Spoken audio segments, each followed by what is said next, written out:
Good evening to the September 12th meeting of Town Council. Tonight His Worship is away, and so is Councillor Barawa. So we're a few in numbers, but we're ready to go. I'd like a motion to adopt the agenda. Are there any additions or deletions in it before we get that motion? Councillor Berry makes the motion. All those in favor? Motion's carried. Have we had a chance to review the minutes from the August 22nd council meeting? I'll need a motion to, Councillor Bullock makes the motion. Any errors or omissions in that? All those in favor? Carried. And then our special meeting on September 2nd. Got a chance to review that? Councillor Curtis makes a motion. Any errors in that? Omissions?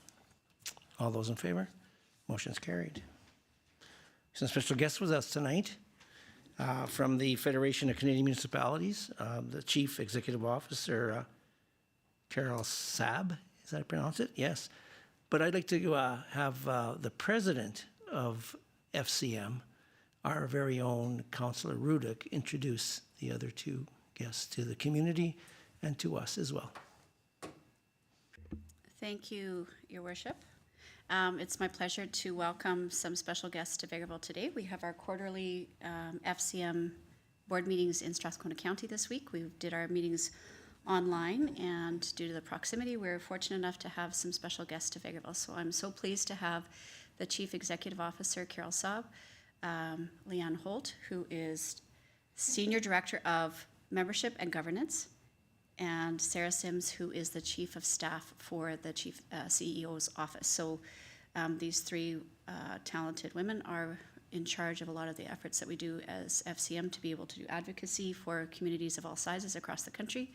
Our board meetings this week will be able to have some conversations with the very smallest.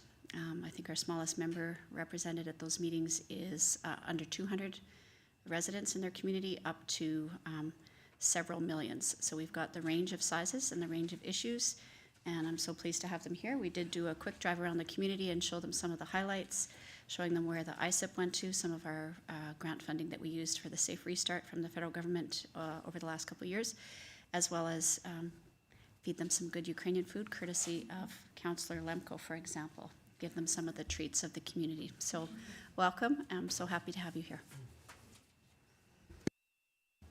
Thank you, Councillor.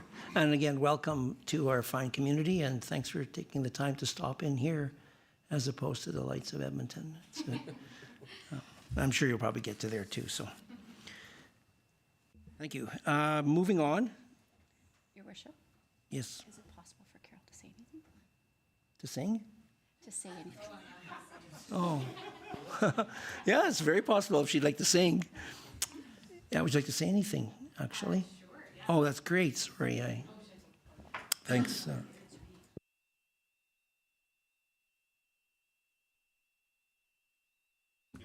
There we go. Okay. Thank you very much, Your Worship and councillors. It is truly a pleasure to be here in Vegreville and to meet you all and to get to see a whirlwind tour, but also really understand some of the richness of community that is here in Vegreville.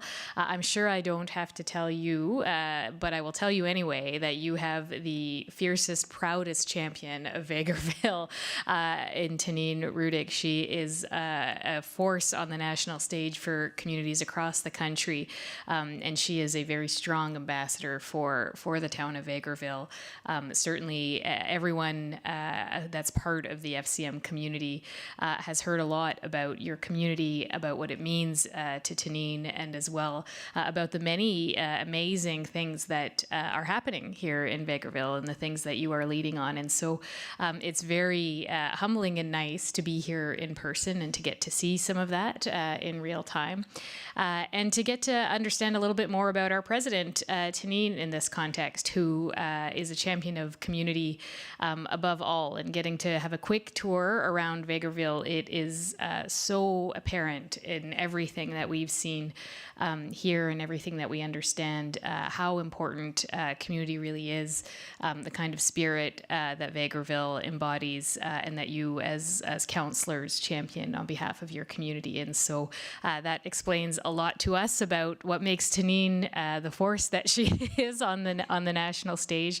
We're so thrilled that she's our president, and very pleased to get to be here and get to meet you and get to experience a bit more of this part of our country. It's beautiful.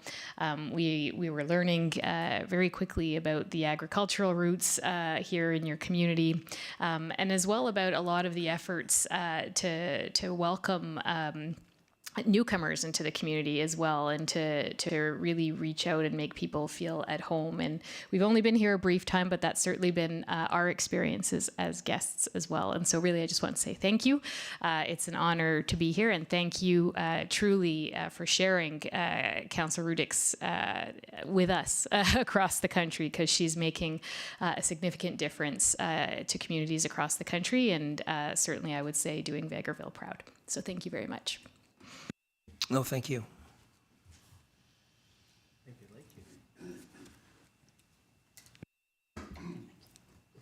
Yeah, Councillor Rudick, you're quite popular, I guess.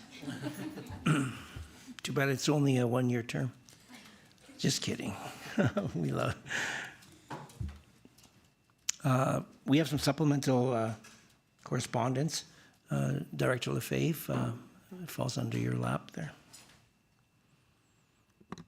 Yes, it does. Thank you, Worship. And it's always nice to hear comments about our Councillor Rudick. For sure, she's been a star player here for many years in our council. The topic is permit application within direct control district. To have town council consider the development permit application for the renovations to a house located within a direct control district. The background: Mr. McCrimmon bought the property located at 5334 43rd Street with plans to demolish the existing house and construct a 10-unit Bearland condominium type garage to offer more units to the condominium owners across the street. He then reassessed the house and decided to renovate the house and subdivide off only half of the lot for the garage structure. The subdivision application has not yet been submitted. The house exterior and interior will be improved, and the electrical code will be brought up to code. Mr. McCrimmon is proposing a 5x5 entrance addition to the front of the house. This will create an 18-foot front yard setback. The house currently has a 5-foot setback to the north side property line and a 9-foot setback to the south property line. In the future, following the subdivision of the property, the rear yard setback will be approximately 36 feet. There is no requirement within the MGA or land use bylaw to advertise an application or decision within the direct control district. Once council has made their decision, the Planning and Development Department will complete the process of issuing the permit and inform the applicant. Recommendation is for town council to review the application for renovations to the house located at 5334 43rd Street and make a decision to approve with or without conditions or deny the application completely. Thank you, Director. We'll need a motion to Janine. Councillor Rudick. You'll make that motion? I'll make that motion. I also direct a question to Director Lefebvre. Yes, go ahead. Because this is direct control area, can you please advise what the process is? You've explained here that there's no requirement to advertise, but if there are concerns from adjacent property owners, how do they direct those concerns? Being a direct control district, it is council that's 100% in control of a DC district. Thank you. I'm well aware of that, but I just want to make sure our public understands that in this instance, because this is a separate zoning regulation, that we don't need to advertise and we don't need to solicit any outside information in terms of our decision making. That's correct. Councillor Barry. Thank you, Your Worship.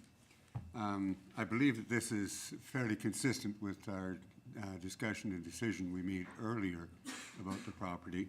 So the only difference here is making the addition to the front of the property that wasn't discussed in that previous time? That is absolutely correct. Now he's proposing a 5x5 small porch addition to the front of the house. Which doesn't interfere too badly on that street, I don't believe. No, this is not a, Oh, so I this is think not it's an, compatible with, this is not an unreasonable request. yeah, it's compatible with what we were discussing when we agreed that he could renovate the home to start with and put the garages on the back. You bet, yep. Thank you. Any further discussion?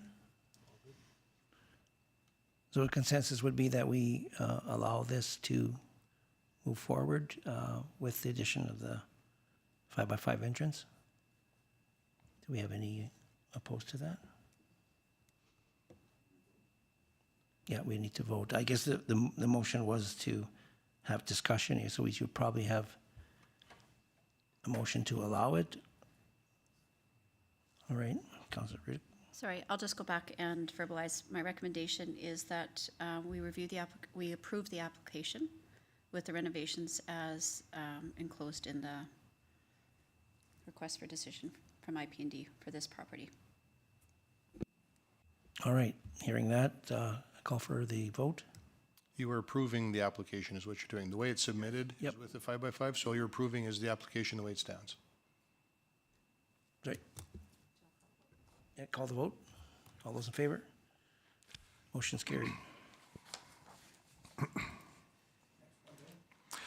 All right, we'll move to our second direct control district in town. Is to have town council consider the development permit application for the demolition of a house which is located within a direct control district. The background, the Pollock family bought 5030 51st Avenue, which is directly east of their funeral home, with the intention of removing the house and leaving the existing garage for storage and utilizing the remainder of the lots as additional parking for the funeral home. The demolition of the house will create 15 stalls, a drive-through style of 3 rows at 5 stalls per, which are sufficient due to the use and purpose being funeral services. There's no requirement within the MGA or land use bylaw to advertise an application or decision within the direct control district. Once council has made their decision, the Planning and Development Department will complete the process of issuing the permit and inform the applicant. Recommendation is for town council to review the application for demolishing the existing house and make a decision to approve with or without conditions or deny the application completely. Thank you, Director Lefebvre. Similar to the last one, we'll need a motion. Councilor Bullock makes the motion to review the application. Okay, are there anyone who wants to speak to that? Councilor Berry? Thank you, Your Worship. Again, I believe that we discussed this at one other point, did we not, with the renovations to the funeral home itself? You're correct. And the one concern we had was the availability of parking. That's correct. So this would actually alleviate some of that problem by adding parking to the area in addition to parking at the Legion. That is correct again. So I would be in favor of approving this application. Thank you, Councilor Berry. Any other? All good? So we call for the vote to approve the application as presented. All those in favor? Motion's carried.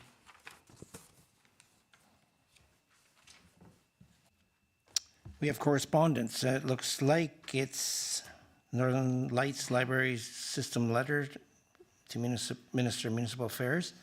I believe Director Saskia will lead that one.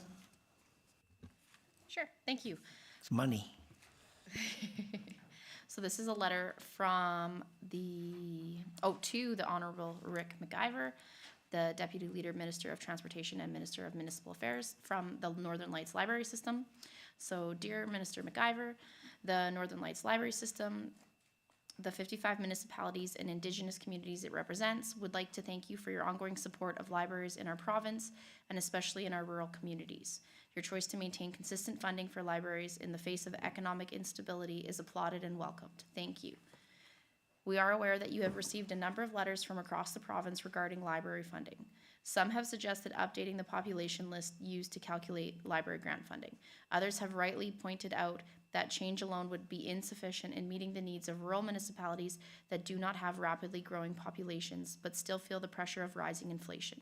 We recognize that funding models are complicated but support the request for further funding so libraries can continue to meet the needs of Albertans. A simple shift to the population numbers used to calculate the grants will not meet the increasing demands on library services in rural Alberta. Most of our municipalities are faced a reduced or static tax base. Despite this, and for good reasons, local municipalities have increasing investments in library services. Northern Lights Board has prepared a 4-year projected budget and is asking municipalities to commit to a modest levy increase each year to meet the demands of inflation. The last increase from the province to the library system grants was in 2015 when it moved from $4.60 to $4.70, so 10 cents per resident. Since that time, our municipalities have raised their contributions by 29 cents per resident. We are asking the provincial government to commit to local municipalities to increase funding to at least meet inflation. Meeting inflation will ensure our libraries can continue to provide services as they do today. Greater funding would allow libraries to reach more Albertans, especially our underserved populations. We are asking our local governments to recognize that cost increases are inevitable and to assist libraries in planning and preparing for the future. Modest committed increases will ultimately save Albertans money while ensuring sustainable services. We appeal to the province to meet their municipal partners in increasing funding for library services. Respectfully, Vicki Lefebvre, Board Chair, Northern Lights Library System. Thank you, Director Zaskew. Thank you. We'll be looking for a motion to receive and file. Councillor Curtis, is there any discussion? Councillor Rudick? Thank you, Your Worship, and thank you, Director Saskew, for reading that letter. We had our quarterly board meeting end of August, and the request was that we bring it back to our communities to write a letter to Minister McIver with the details as laid out in that letter.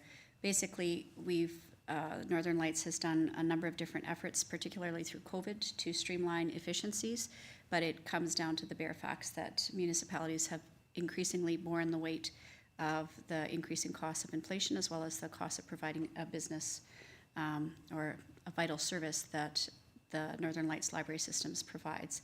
So they're asking each of us to personalize our letter and again push the responsibility and the fiscal weight back to the province rather than continually assume it at the level of municipalities. So they've done a few things. Just to highlight, I did forward an email earlier today, some of the cost savings that have been borne out, and the suggestion that a gradual levy increase over time will be a more prudent response rather than doing an all of a sudden big jump.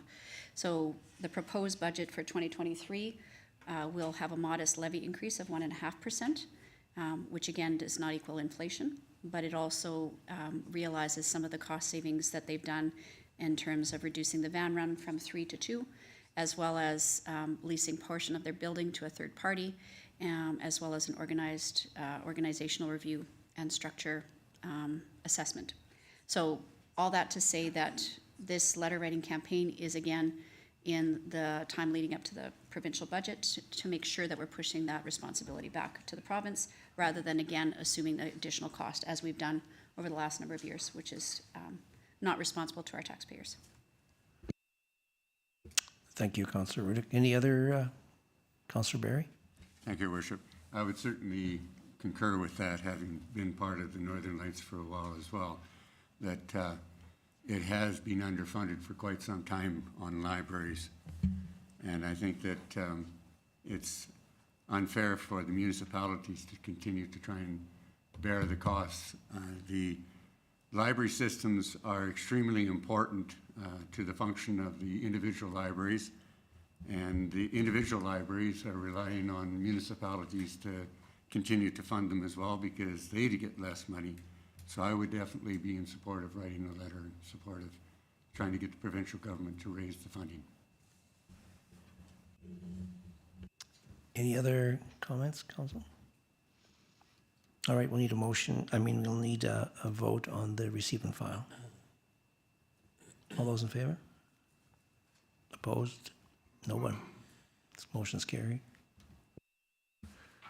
Director Saskew, I believe you have the next town of Tollfield letter to the Minister of Justice and Solicitor General, Victim Services. Yes, thank you. This was the letter that was read out at our legislative meeting. The next attachment, 6.3, is the Honorable Tyler Shandro, Minister of Justice and Solicitor General, letter to the Town of Tofield response. And then 6.4 is a memorandum that I've prepared to council summarizing all of the information in these letters. So I'm going to take it off with my memorandum saying provincial changes to victim services were announced on July 19th, 2022. In a follow-up letter to the Town of Tofield, Minister Shandro noted that the changes to victim services are centered around stabilizing and improving program governance and leadership at a high level, in addition to enhancing supports and services available to victims. So what happens is there will be new zonal governance model that has been detailed in these letters, and it will have a direct impact to victim services boards across the province, including Vegreville. So victim services boards will be disbanded and 4 new zonal boards will be created. These boards will have paid positions, including executive director, human resources, and other specialists and office managers. The province will be divided into 4 large quadrants to match those of the RCMP for rural communities, and each board will oversee their own quadrant. There will also be 10 to 12 spots for volunteer board members in the zones. This is contrary to current victim services, which are all run by volunteer boards. So this is a very, very large swing to the other way. The Crisis Association of Vegreville has 2 components of victim services and crisis support. So this is Vegreville's volunteer group. The Vegreville Victim Services branch will no longer operate, as they will lose their grant funding and the authorization from the government to operate the branch of their society. So the victim services will now be taken over by the zonal boards under paid direction funded through the Alberta government. There will be newly created positions of a victim caseworker. Each zonal board will employ a deployment group of victim caseworkers and is responsible for the hiring of these workers. If existing managers, like what we have in Vegreville currently, want to continue working in victim services, they will have to reapply to one of the 4 boards as a victim caseworker, as their role as victim services program manager will not exist in the new servicing model. The new victim service model is 100% funded through the government, so there will be no financial need to fundraise. So this means that the financials will be managed by the zonal board, and without fundraising, there is some impacts to that. So that is something that I will get into detail here with. When I spoke with Crisis Association in Vegreville, they noted the following points. So what they know is that there will be caseworkers in each detachment. Some offices will see numbers increase, while others will see the numbers decrease. For Vegreville area, they foresee the number to increase as they've been operating with like a 34,000 grant per year, which does not include any money that they've currently fundraised for to support their program. They have also been told that the current volunteers will be grandfathered into the new model, but it is unclear how that role will work right now. Vegreville Victim Services grant has not been updated since 2022 due to the government extending grants in place and not allowing them to reapply for an update based on greater need. So Vegreville has been experiencing a large call volume and could support more hours by the victim manager, but currently they haven't been able to upgrade their grant because of obviously all these changes in place. They believe with the new funding, the idea is to bring consistency to the program across the province, and part of that is more standard hours of operations, as right now the office is only open 2 to 3 days a week, as the Vegreville Victim Services does not have sufficient grant funding to pay staff to be there 5 days a week. When program managers are asked the government representatives about the new workers attending crisis calls that are not criminal, the response was that our funding for victims of crime. So they did not say no, but they did not say yes either. So what this means is right now victim services program around the province fundraise partly so that they can pay for, so they can show on their books that the wage was paid for from fundraised money to attend calls that are not from victims of crime. So these calls are most frequently motor vehicle collisions, sudden deaths, and suicides. So within Vegreville, any of those calls that our victim caseworkers attend, that is actually not covered by the Victims of Crime grant, and that's why the Crisis Association does fundraising. So that is what they're worried about. If victim services can no longer fundraise, does that mean that victim services, specifically within Vegreville, can no longer respond to these types of calls? So unless a sudden death is related to being criminal in nature, they won't be called out by the RCMP. So this is their biggest worry when it comes to that. These changes are currently underway by the province. The province is working to hire a consultation company to put everything into place. Once the zonal boards are set up, they are going to start hiring these victim caseworkers, and the goal is to have everything operating by April 1st, 2024. So like I said, to reiterate, quite a few changes, significant as in several volunteer boards across the province will no longer have the ability to be run because of their changes in their society, and the possibility of not having support for any kind of victim that's not from a victim of crime.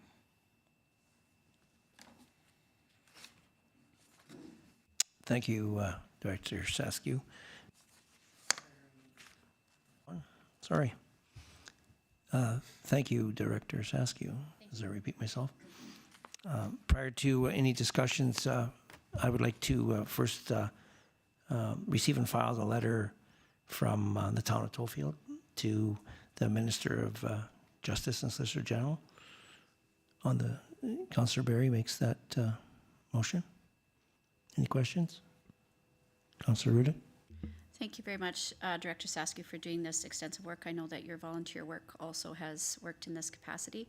I am quite concerned. I know that there was some discrepancy between the letter that was provided by the town of Tollfield, but I would say that what we've seen statistically and anecdotally in our community, I don't believe will be managed by what is being proposed by the province. So I'm very hesitant to get rid of something that is already working to the best of its ability. I would, of course, like to see the province invest in supporting those that are affected by crime, but to use the statistics from the city of Camrose, who has their own policing services, as well as RCMP, 60% of their calls are not related in any way to crime. In fact, most of them are mental health supports, which would be exactly this demographic that we're talking about, people that arrive in our community that have nowhere to live. We don't have after-hours social services. FCSS is intended as preventative social services support, and we also know from experience that the Alberta Works office is open at times that we don't determine on our own.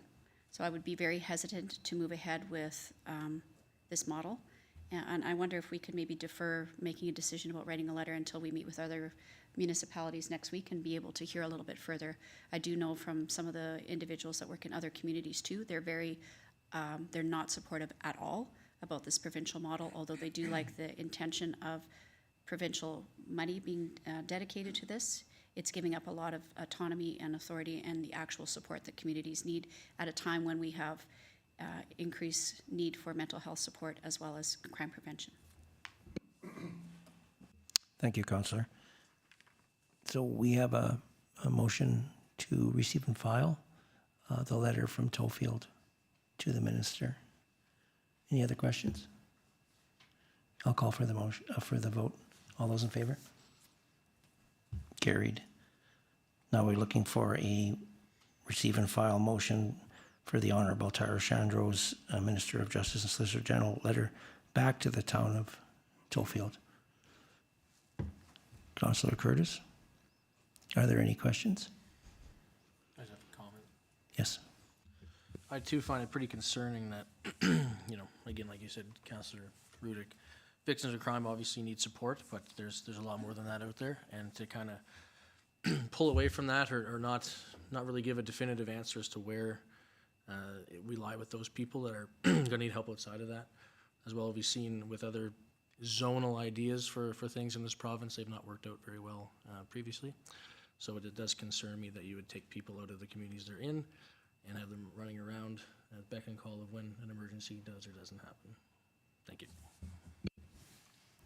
Thank you, Councillor Curtis. Councillor Barry.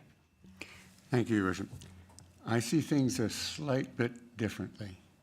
I think anytime the government actually says that they're going to put money into a program for paid people to be there on a consistent and regular basis, that's a good thing.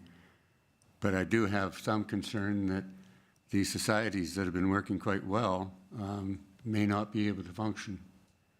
I think that it is a positive to make sure the victims of crime are dealt with, but as is pointed out here, there's probably going to be an awful lot of cases where the victim isn't a victim of crime. And I think what is needed here is clarity with the provincial government to make sure that we can get the best of both.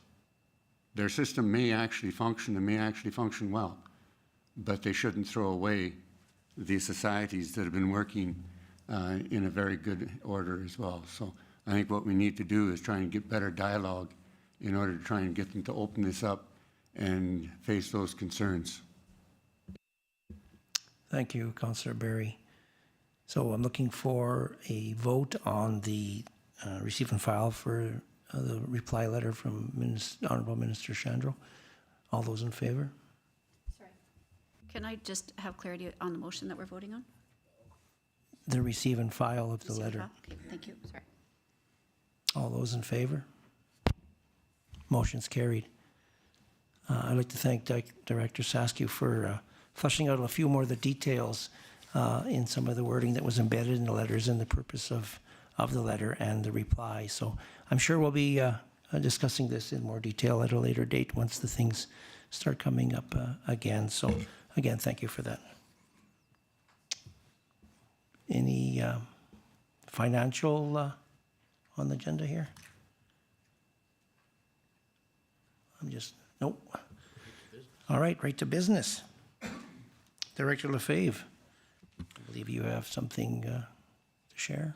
I do. Thank you, Worship. The topic is the new columbarium and the proposal is to purchase new columbarium. Background, our current columbarium purchased in 2020 for $110,000 has 60 traditional niches and a community niche that can accommodate 330 satin urns. In 2 years, we have sold 50% of the traditional niches. In preparation for the 2023 budget, Public Works Manager Brad Mills contacted our vendor to obtain a quote for a new columbarium. The vendor informed us that due to the uncertainty of receiving materials and rising costs, particularly shipping and materials, they would not be able to provide a firm budget price. They did inform us that because of this uncertainty, they had purchased some of the more common styles to keep in their inventory. To avoid paying the estimated cost of $150,000 or more and having an unknown delivery date by waiting until the next budget year to order, we could purchase one of the vendor's stock columbaria for $115,000. This columbarium will be the same size and style as the one we purchased in 2020. However, it will not have the community niche. Financial implications. In accordance with policy FIN 6007, council approval is required for this unbudgeted expenditure. A transfer of $100,000 from the cemetery reserve and a transfer of $15,000 from the infrastructure reserve to the operating fund is required. Communication strategy. The Public Works Manager will be notified of council's decision. If approved, the Public Works Manager will contact the vendor to purchase the new columbarium. Recommendation is being made that Town Council authorize the purchase of a new columbarium to the amount of $115,000 and further that Town Council approve the transfers from the Cemetery Reserve and the Infrastructure Reserve to the operating fund up to the amount of $115,000. Thank you, Director Lefebvre. I'll need a motion. Councillor Bullock makes the motion to proceed with the recommendation. All right. Any discussion? Councillor Bullock? Yeah, I think it's a wise idea to move ahead right now while we can save some money with this, as since it's filling up, and it was a wise decision in your department. Thank you. Thank you, Councillor Bullock. Any other comments? All right, looks like we'll call for the vote. All those in favor? Motion is carried. Thank you, Director Lefebvre. Now we'll call on Director Saskew to discuss the policies on procurement card and the policies related to that. Yes, thank you. So the topic here is a request for council decision on procurement and P-card policies. The proposal is to approve the new procurement policy number FIN 6009 and the updated P-card policy number FIN 6005. The background is the town of Vegreville recognizes the need to control expenditures and takes accountability for ensuring efficiency and effectiveness of the procurement process and its responsibilities to all stakeholders, including suppliers and the public. The addition of FIN 609 procurement policy and the update of FIN 6005 P-card policy will establish consistent and fair purchasing practices while ensuring efficient allocation of available resources to both a financial and non-financial nature. Staff and senior management will be informed of these changes to the purchasing process as a result of the adoption of these policies and procedures. Both policies will be placed on the town's website as well. Recommendation is that Town Council adopt the new procurement policy FIN 609 and the updated P-card policy FIN 6005. Thank you, Director Saskew. I know we've all had an opportunity to review the policies that Councillor Saskew has read off. We'll need a motion on the recommendations. Councillor Curtis makes that motion. Any discussion? Seeing none, hearing none, I call for the vote. All those in favor? The motion's carried. Thank you. Looks like we're into councillor reports. We'll start at the far end. Councillor Barry. Thank you. It's still been fairly quiet. Most meetings are just getting ready to get going. Have spent some time on various corn maze committee meetings and preparations, etc. On September the 2nd, our special meeting of council. On the 6th, we had an employment labor law workshop, which I thought was an extremely informative workshop. I think that we learned a lot from that, and I hope that we can continue to have more workshops of that nature, and because I think that it brings to light a lot of things. On September the 6th, the Ledge meeting. On the 7th, and I'm going to try and rename this, it's the Vegreville A&RC meeting, Attraction and Retention. I think that the use of the acronym is starting to change a little bit. Still shows that our community is short when it comes to professionals in the healthcare field. We need to be able to recruit more nurses. They're actually relying right at the moment on 3 contract nurses in town, which can be a difficult thing. The clinic we do have one new doctor that has just started. I won't attempt his last name, so I'll call him Dr. Phillip. He has now gone through all of the hoops and is at the clinic. They have one more listing out for recruitment, and they're hoping that very soon they'll have a second one out for recruitment to try and get back to full staff. So they are right through from the hospital to the clinics, to the nursing staff, etc. And this is not just a Vegreville situation. Right across the province, particularly when it comes to rural Alberta, there is a shortage of medical staff. So I hope that some changes are in the wind to try and encourage more recruitment on that. And still hoping to be able to have something put together through the committee to give appreciation to our doctors and medical staff in town. And kudos go out to them for the hard work they do. And tonight's council meeting. Thank you. Thank you, Councillor Barry. Councillor Bullock. Thank you, Your Worship. So we've been involved in some corn maze meetings, obviously, going ahead. September 1st, Vegreville District Chamber of Commerce Board meeting. Our special meeting of council on the 2nd, as well as the employment labor law workshop. This September 6th Legislative Committee meeting. On the 7th, we had an Economic Development Committee meeting, so we're moving along quite nicely in there, and some stuff's going ahead and working on it as we speak. So more volunteer work with Vegreville Corn Maze. Today we had the Elk Island Public School Value Scoping Session, day 1 of 2 that's coming up. Quite a discussion around the future of our public schools in this community, so it'll be interesting to hear what some of the recommendations will be coming forward with that. And tonight's town council meeting. Thank you, Councillor Bullock. Move on to Councillor Rudick. Thank you, Your Worship. I have a very full report. I'll restrict myself to not talking about too much FCM related, but I will just mention again that we did have our virtual board meetings last week and our board meetings this week in Strathcona County.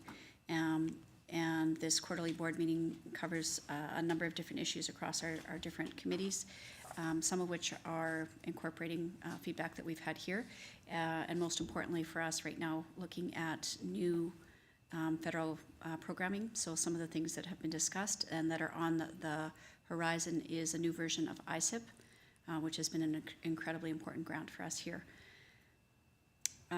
August 26th had the Northern Lights Library Systems meeting, referenced some of those conversations here, and just want to highlight again that there have been some very difficult things that have arisen through COVID, but there's actually been some benefits as well. They've reshaped some of their business operations, and even just changing some of our meeting delivery formats has resulted in a huge cost savings, and a really fulsome discussion with that number of people about how, for example, to expend mileage and what's the best way to be able to do that, and a better understanding of how to ensure that the proper ownership of the costs is put back to the provinces was a very productive conversation there.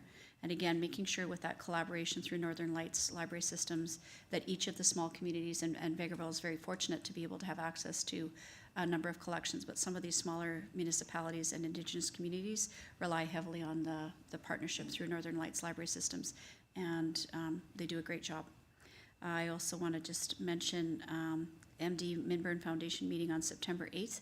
We had a lot of conversation there about forward planning and being able to predict the upcoming needs of the population. So we have another renovated suite, taking 2 smaller suites and putting it into one, and some discussion about how to again transform some more suites, because it's the highest population residing in the facility in a number of years based on the usability of the suites. So there are some rooms that are simply not rentable because they don't have their own bathroom facilities. And so we're trying to talk about how best to be able to leverage housing in the community and meet the needs of seniors, but housing in general. And that sort of ties into the conversation that we had today with Elk Island Public Schools, talking about the statistics that we have from StatsCan for the census is already old data and maybe not capturing what's current, and making sure that we're building in a way that is proactively capturing the needs of residents as they move through their various levels of care, and the old model of lodge doesn't meet that. So stay tuned. We're looking forward to engaging the community and making sure that we're building a facility that captures the needs of the community current and future, and also trying to be more creative in how we do that. And in order to do that, we need stakeholders like the town, the county, as well as non-traditional participants to talk about how we might have a daycare, for example, or a business as part of the lodge model, and making sure that we've got rental space that would be also offsetting the cost of a build. So stay tuned for that, and thank you again for, Vegreville looks particularly charming this time of year, being able to bring in our FCM guests from Ontario to be able to see us as combines are in the field, the blue sunny skies, and Vegreville looked pretty fantastic today. So very proud to be from Vegreville, but today was a great day to be able to show it off too. Thanks, Councillor Rudick. Every day's a good day to show off Vegreville. Councillor Curtis. Thank you. Start off on September 2nd with our special meeting of council. Then I attended the labor law meeting on the 6th. That was ahead of our ledge meeting. I found that pretty good. Learned a few things about lawyers and what they do and how they help us out, which is good because new to this still, right? Next up on the 7th, we had our economic development meeting, and then tonight's council meeting. Thank you, Councillor Curtis. I'll touch on a few items that I was involved with. The August 29th, I attended the Vegreville Area Stands With Ukraine Committee meeting, which is usually meet once a month, sometimes more if it's necessary. And I just want to add that the committee's working tirelessly and bringing in a number of families as they trickle into the community. And we have more coming in September and beyond that as the committee works. But I want to thank the community for the donations that keep coming in cash-wise to help support this cause. Money, just people make donations to the group. We're blessed to have that, so we can aid in supporting these families, and plus the gifts that the furniture, the beds, the call out comes out for items, and the community stands up. So kudos to Vegreville area and people outside the area who contribute to assist us, and good on the committee and the work they're doing. You may not know them, but they're the backbone of Vegreville area Stands With Ukraine and bringing the families in here. I believe this weekend there'll be the committee and the families that are already here are doing a get-together at the Rotary Peace Park, having a potluck. And it's interesting, the potluck is being provided by the families themselves versus the committee. And then they're going to go to the corn maze and do some touring around there. So a great opportunity for them to see the community and what it offers. The corn maze this weekend, the August 30th, we attended a corn maze meeting to set up. We had our corn maze start this weekend. Beautiful start, 375 people on Saturday and same number on Sunday. But as you're out there, you're seeing the guests that are arriving aren't familiar faces. Families coming from as far like Edmonton, Lloydminster, Vermilion, and they're the ones that are coming to the community. So the tourism component is evident in that it's bringing tourists to town. I attended the Special Meeting Council on the 2nd, the 6th, Employee Labor Law Workshop, Ledge meeting on the 6th, again, another Corn Maze meeting on the 7th, the Minburn Foundation meeting on the 8th, which Councillor Rudick spoke to. September 8th, the Kids Sport meeting I attended, and that is, it's a committee in the community that raises funds, and their only purpose is to raise funds to allow children of the community to play and participate in sport when they may not be able to. It's a funding process where their only job is to fundraise and issue out dollars. So kudos to the committee chaired by Roy Mills and that group, and the funding they are getting. And again, to the community for supporting that. The Beer Survivor is a huge fundraiser, and the Vision Credit Union silent auction raises huge dollars for us to be able to deliver to those kids. The corn maze this weekend and tonight's council meeting. We have a closed session item that we'd like to bring up. It's Division 2, Section 25, disclosure harmful to economic and other interests of a public body. I'll need a motion to go into closed session. Councillor Curtis?